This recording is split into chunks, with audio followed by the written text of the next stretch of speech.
Most women are taught to fear their darkness, to bleach it out with politeness, to bury it beneath compliance, to starve it in silence. They are taught to become agreeable, soft, small, something easily loved, easily left, easily forgotten. But a woman who has stood face to face with her own shadows is not easily anything. She is unforgettable. She is the echo in a man's memory that won't let him rest. Carl Jung wrote, "One does not become enlightened by imagining figures of light, but by making the darkness conscious." And so, a woman who dares to descend into her own depths, to meet the rage she was told to silence, the lust she was told to repress, the grief she was told to hide, is not merely strong. She is sacred. She becomes magnetic not because she is perfect, but because she is whole. She no longer fears the parts of herself that don't make sense to the world. She doesn't trim herself down to fit into someone else's comfort. She walks with her emotional scars as if they were precious relics, because she understands that they are. She knows that the parts she once thought made her unlovable are the very ones that make her rare. Men sense this, though they may not understand it. There is something inexplicably potent about a woman who doesn't flinch in her solitude, who doesn't beg to be seen, but simply is, fully, deeply, and unapologetically.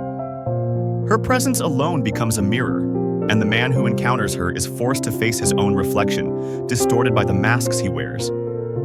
She doesn't seduce with smiles or submission. She seduces with silence, with knowing, with the unshakable aura of someone who has danced with her own demons and come back with the crown. She is no longer afraid of rejection, because she has already rejected the false life that kept her small. She doesn't chase love, because she has become it. But make no mistake, this woman was not born fearless. Her power is not inherited, it is forged. In the quiet agony of transformation, in the years spent trying to be enough, in the shame she swallowed just to be acceptable. She has cried the kind of tears that cleanse the soul, not the kind that beg for pity. She has tasted betrayal from the lips she trusted, abandonment from the hands she clung to. And in that sacred collapse, she met her real self. This is the alchemy of the feminine soul, what the ancients whispered of, what mystics called the divine descent. It is the journey from girlhood to womanhood, from outer validation to inner sovereignty. Jung knew this. He knew the anima, the feminine image within the male unconscious, was both muse and mirror. And he knew that when a woman embodied her full spectrum, both light and shadow, she became something more than desirable. She became necessary. You've felt it, haven't you? That quiet power in a woman who doesn't try to please, who doesn't explain her silence, who can look through you as if she already knows the ending. That's not arrogance, it's awareness, and it haunts the unprepared. Because men have been taught to conquer women, not to witness them. They know how to undress a body, but not how to approach a soul on fire. And so, they call her intimidating, too much, hard to read. Not realizing that what they fear is their own inability to control her. She has ceased being an object of possession and become a force of nature. You cannot own a storm. You cannot leash the ocean. And you cannot dim a woman who has embraced her darkness and turned it into gold. If you are that woman, know this. You were never broken, only buried. The world feared your depth because it could not swim. But your depth is your destiny. Your rage is not poison, it is prophecy. Your grief is not weakness, it is wisdom. Your sensuality is not sin, it is sacred. And if you're not yet that woman, know this too. She lives within you, she always has. Waiting, watching, whispering in the spaces between distractions. She does not need to be created, only remembered. She is the version of you that does not need permission, that does not shrink in the face of rejection, that knows her worth so deeply, she will walk away not to punish, but to protect her peace. So ask yourself, what would it cost you to let her live? A woman who knows her darkness is not playing the same game as the rest. She is not performing femininity for the male gaze. She is not curating her emotions to make others comfortable. She is not negotiating her boundaries to avoid being alone. She has already tasted loneliness in its purest form, the kind that comes when you abandon yourself to be chosen by someone else. And she chose differently. She chose to walk back into herself, barefoot and bruised, and reclaim every part she once disowned. The needy girl, the angry daughter, the sensual being, the grieving lover, the part of her that raged at the sky for what was taken, the part that still wants to be held, the part that says no without guilt. She gathered them all. She didn't fix them, she loved them. And in doing so, she became indivisible. This is the secret Jung understood, that integration is power, that healing is not about being perfect, but about being whole. Most people split themselves, hiding what's painful, projecting what's unresolved. They wear masks of strength while silently begging not to be abandoned. But she doesn't beg, she attracts. Not through manipulation, not through control, but through coherence. The kind of coherence that only comes from inner truth. She no longer pretends to be light when she is heavy. She no longer smiles when her soul is bleeding. She no longer offers her softness to those who haven't earned it. Her feminine energy is not chaotic. It is precise. It calls in only those who have done their own descent, those who know how to hold a woman who doesn't flinch from the underworld. And this is what terrifies the ego-driven man. She does not need him. She does not orbit him. She does not perform for his validation. She becomes a void he cannot fill, a mirror he cannot escape. In her silence, he hears the echoes of his own inadequacy. In her power, he sees all the places where he is still fractured. He either rises to meet her or retreats into smaller women who will not require his growth. But the woman who knows her darkness doesn't punish him for leaving. She doesn't collapse. She doesn't cling. She lets him go. Not because she doesn't care, but because she does not chase ghosts. She understands the sacred geometry of loss. She knows that everything not meant for her is a divine clearing. She makes room, not excuses. You see, she is not guarded. She is discerning. She does not fear intimacy. She demands depth. She does not seek attention. She emits presence. And her standards are not high because she is entitled. They are high because she has become what she once looked for. She remembers who she was before the world taught her to be ashamed of her instincts, before she was told to dim her fire, to contain her curves, to silence her intuition, before she was taught to trade her truth for affection. She remembers, and that remembrance is the revolution. For a woman who remembers is a threat to every system that profits from her forgetfulness. She threatens the man who cannot meet her emotionally. She threatens the culture that thrives on her insecurity. She threatens the idea that a woman must be broken to be loved, because she has rewritten that story. In her version, she is not the wounded one who waits. She is the one who walks away, unshaken, crowned by her own becoming. And yet, this journey is not without its agony. There are nights when her soul howls with the weight of all she's seen.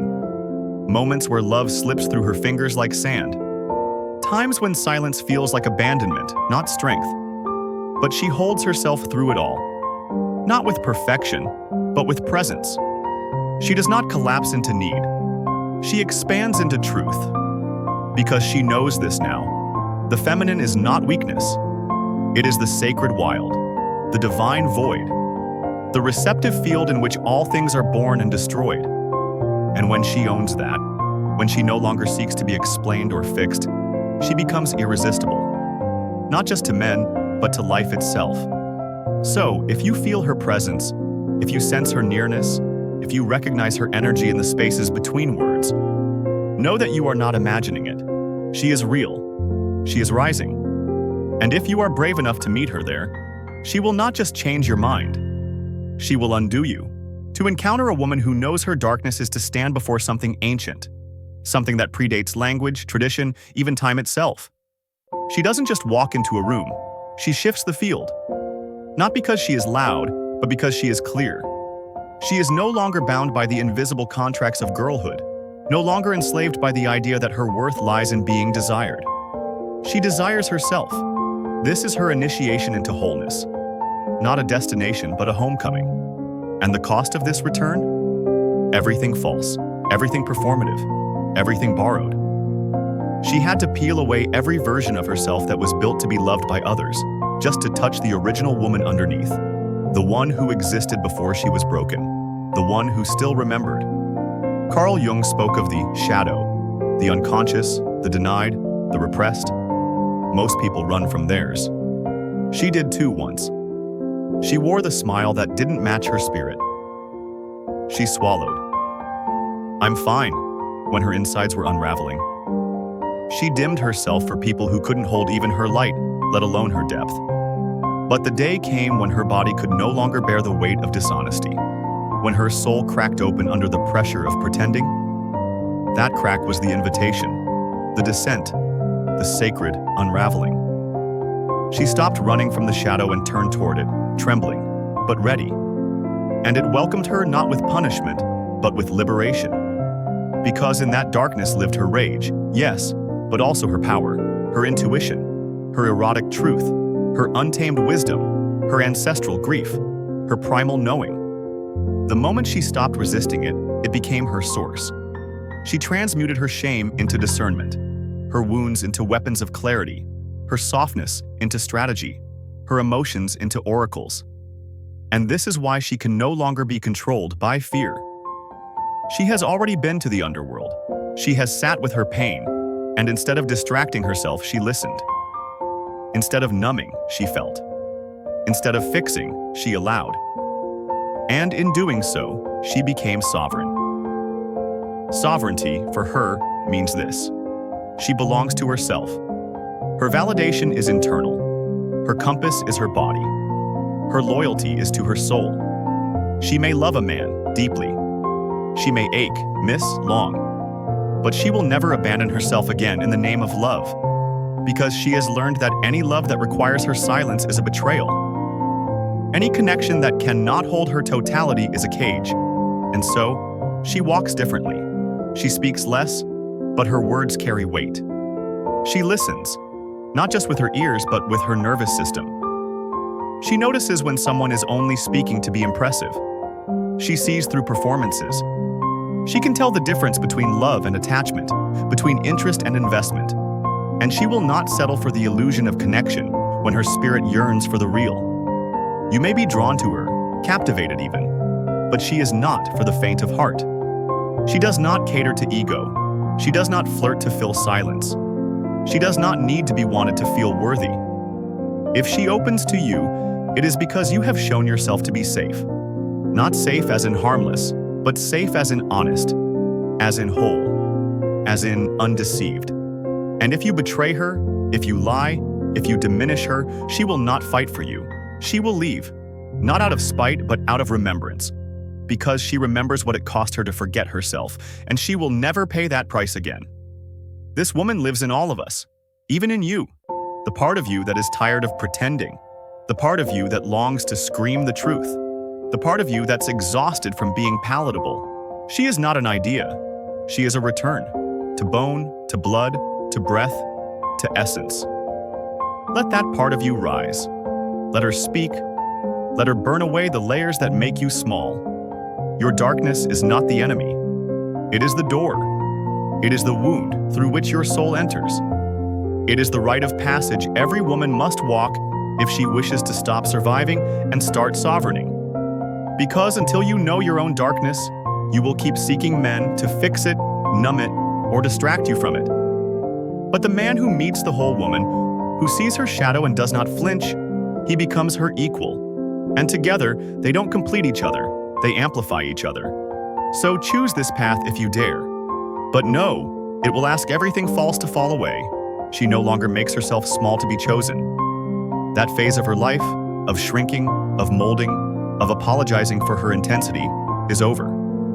She knows now that every time she diluted her truth to be easier to love, a piece of her soul went silent. And the silence began to feel like death. Not the loud, dramatic kind, the slow, aching death of self-betrayal, the death of essence. So she broke the spell. She stopped answering texts that only wanted her body but not her mind. She stopped smiling at words that disrespected her boundaries. She stopped performing emotional labor for men who refused to meet themselves. And perhaps most importantly, she stopped blaming them. Because she realized the deeper betrayal was never theirs. It was hers. She betrayed herself every time she said yes when her body screamed no. Every time she gave a second chance to someone who weaponized her empathy. Every time she begged to be seen by someone who only looked at her reflection. And that awakening shattered her. But it also rebuilt her. In the rubble of her illusions, she found something unbreakable. Her center. The place within her that doesn't move when others withdraw. The place that doesn't panic when she's misunderstood. The place that trusts its own timing, its own desires, its own gravity. It was always there, waiting for her to stop running. Now, she no longer rushes love. She doesn't audition for it. She waits. And while she waits, she grows. She deepens. She nourishes herself with silence, with movement, with prayer, with art. She becomes so grounded in her being that anyone who enters her world must rise to meet her frequency, or leave. This is not arrogance. This is alignment. And it is terrifying to those who have built their worth on being needed. Because she is not needy, she is open. And there is a difference.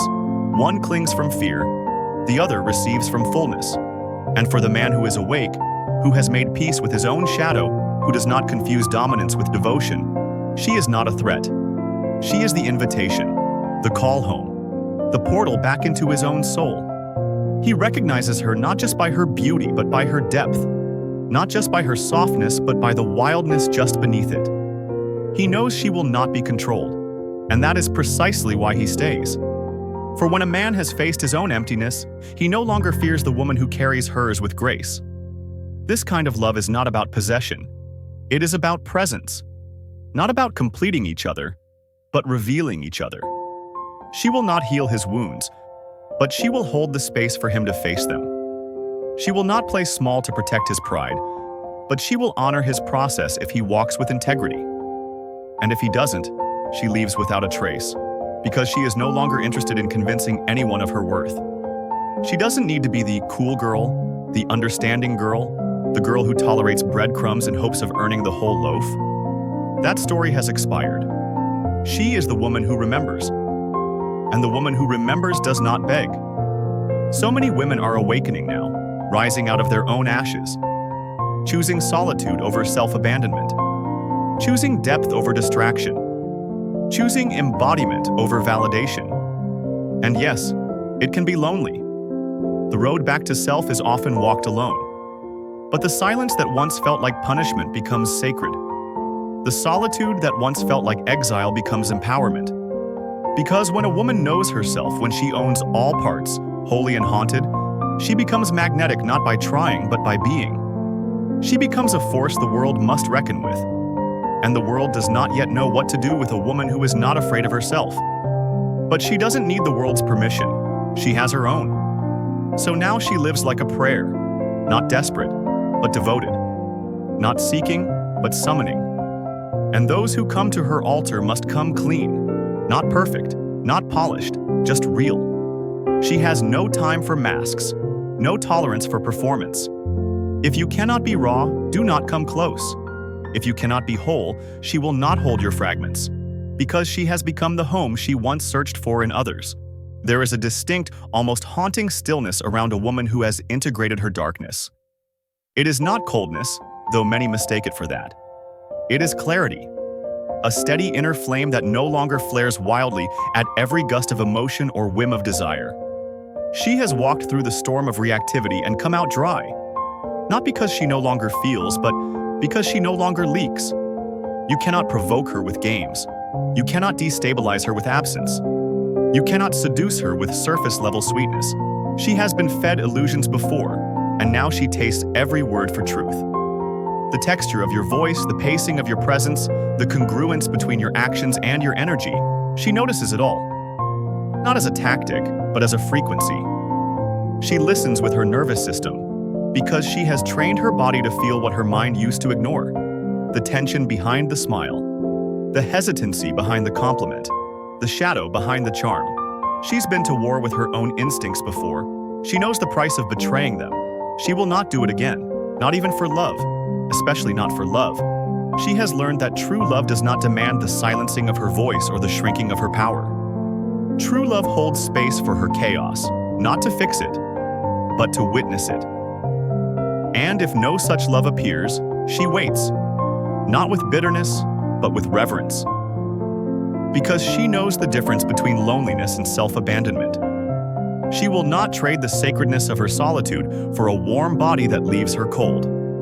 There is an old grief inside her, ancestral, collective, feminine. The grief of centuries of women who were silenced, tamed, burned for speaking truths too wild, too holy, too untamed. She carries it not as a burden, but as a blessing. Every time she chooses her wholeness over approval, she heals a lineage. Every time she says no without guilt, every time she cries without shame, every time she claims her body as her own sovereign temple, she breaks a chain. You see, this journey is not just personal. It is mythic, archetypal, alchemical. She is not just healing herself, she is healing the feminine psyche. She is rewilding the parts of womanhood that have been domesticated.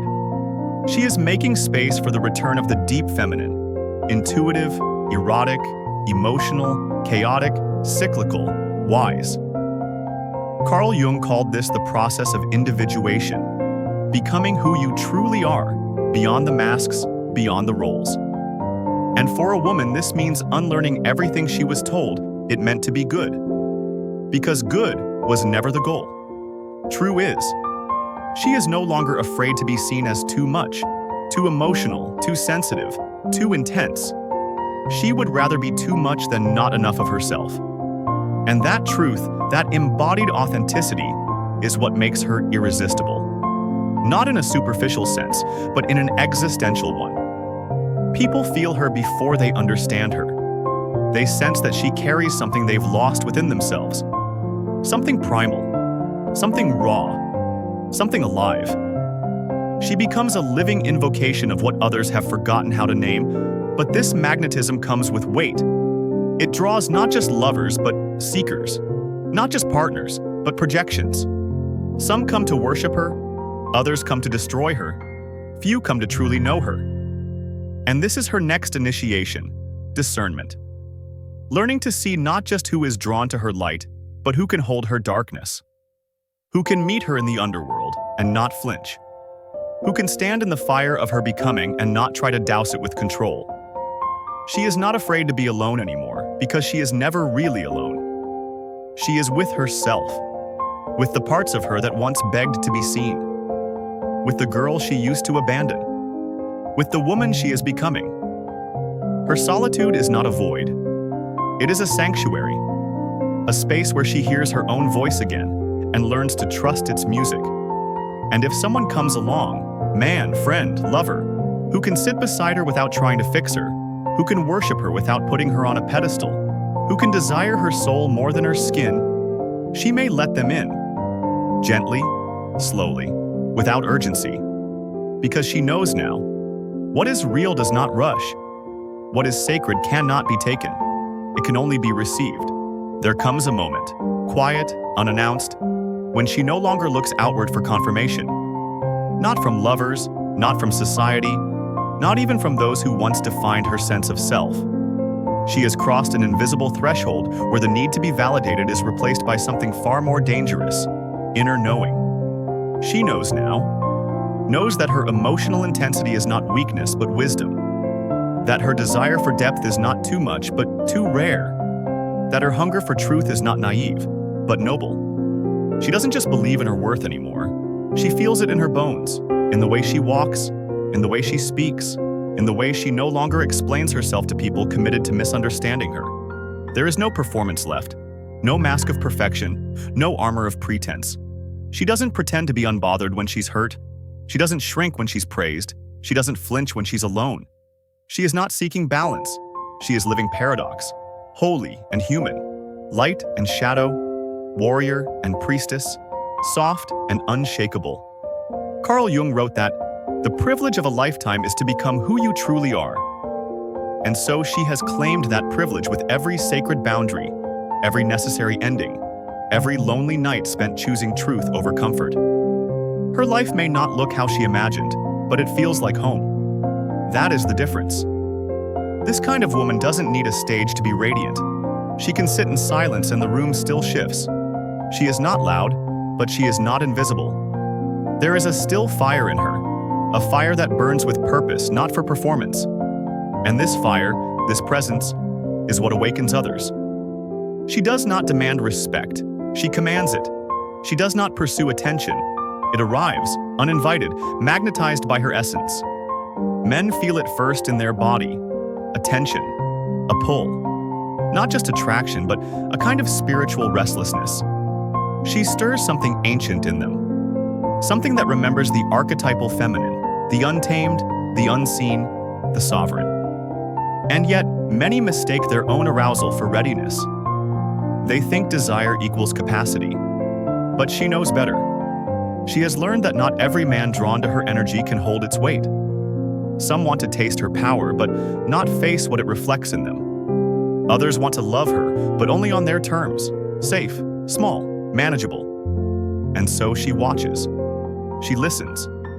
Not just to words, but to energy, to intention, to consistency, to silence. She no longer reacts to affection, she responds to alignment.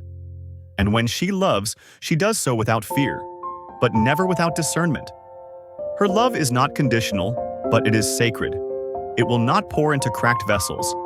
It will not beg to be chosen. It will not trade freedom for fantasy. She has nothing to prove and everything to protect. And still, she aches. Not because she is wounded, but because she feels life so deeply. She aches when beauty touches her, when truth breaks through, when love arrives in unexpected places. Her heart is not hardened by what she's survived. It is opened by it. But now she knows how to hold herself when the ache comes. She doesn't escape it. She breathes it in like incense, lets it wrap around her like a shawl of sacred longing. This is her edge, the divine ache of being fully alive. Others may misunderstand her, call her cold, complicated, high maintenance. But she smiles, because she knows that what they call too much is just too unfamiliar. They do not know how to approach a woman who is no longer trying to be approached. They do not know how to reach someone who has stopped reaching. And still, she remains open, not to everyone, but to truth, to soul, to the man who does not seek to possess her, but to know her, to the kind of love that doesn't tame, but tend, that doesn't consume, but honors. And should such a love appear, she will welcome it with full presence, but never with need, because she has become the love she was waiting for. And from this place, she creates. Not just art, not just movement, not just moments, but worlds. Her life becomes a ritual, her body becomes an altar, her voice becomes a song for those who can hear the notes beneath the noise. She becomes the muse, the mirror, the memory. And the men who once left her will wonder why nothing else compares. She no longer speaks to be heard. She speaks to be felt. Her words are spells, forged in the furnace of silence and solitude. There is no desperation in her voice, no echo of the girl who once feared being abandoned. That girl still lives within her, but she is no longer in control. She has been gently taken into the arms of the woman who now leads, with softness, with sorrow, with sovereignty. The woman who knows her darkness is no longer in a rush. She has seen how life unfolds in cycles, how desire blooms and dies and blooms again. She no longer tries to force what isn't ready or hold on to what is fading. She has grieved enough to know that every ending births something essential. She has let go enough to know that true power is not in clinging but in allowing. And so she allows. She allows the ache, the longing, the quiet mornings where the light hits the floor just right and she feels the weight of being alive. She allows the wave of memory, the flash of regret, the ghosts that come back not to haunt her, but to test her. She allows them in, not as enemies, but as messengers, because she no longer fears what they might say. She has heard worse from herself, and now her inner voice has changed. It no longer scolds, it soothes. It no longer doubts, it declares. It whispers not with anxiety, but with clarity. You are whole. You are enough. You are free. There is a terrifying kind of peace that comes when you stop needing to be chosen. A strange, holy emptiness where once there was panic and performance. She has made a home in that emptiness, She has discovered that there is a kind of silence that nourishes, a kind of stillness that births wildness, a kind of solitude that feels like God. This is where she lives now, not in retreat, but in reverence. She walks through the world with a gaze that sees through masks. She smiles with lips that have kissed pain and found it sacred. She touches with hands that no longer grasp. Her presence is no longer a question. It is an answer. And those who come near her sense it instantly. This woman is no longer becoming. She is. And for the man who is awake, truly awake, this woman is not intimidating. She is inviting. She is not a test, but a teacher. Not a storm to survive, but a rhythm to move with. He does not approach her with conquest, but with reverence. He does not speak to impress, but to offer. He does not fear her fire, because he has walked through his own. And when they meet, not in need, but in knowing, not in fantasy, but in fullness, it is not explosive. It is quiet, the kind of quiet that rearranges your soul. The kind that doesn't scream, "This is love," but whispers, "This is truth." And so, the woman who knows her darkness no longer asks for love to look a certain way. She no longer performs rituals of worthiness. She no longer tries to be understood by those committed to misunderstanding her. She simply lives, fully, ferociously, gently. She becomes the sky that holds the storm, the moon that tides listen to, the deep water where men go to remember. And whether she is loved or feared, desired or avoided, she remains unmoved. Because her value is not negotiable. Her presence is not conditional. Her essence is not up for debate. She is the woman who knows her darkness. And because she knows it, she is no longer controlled by it. She moves with it. She wears it like velvet, like truth, like armor made of light and shadow intertwined. She has become everything she once sought in others. She is not waiting. She is choosing. And the woman who knows her worth doesn't chase. She chooses. End.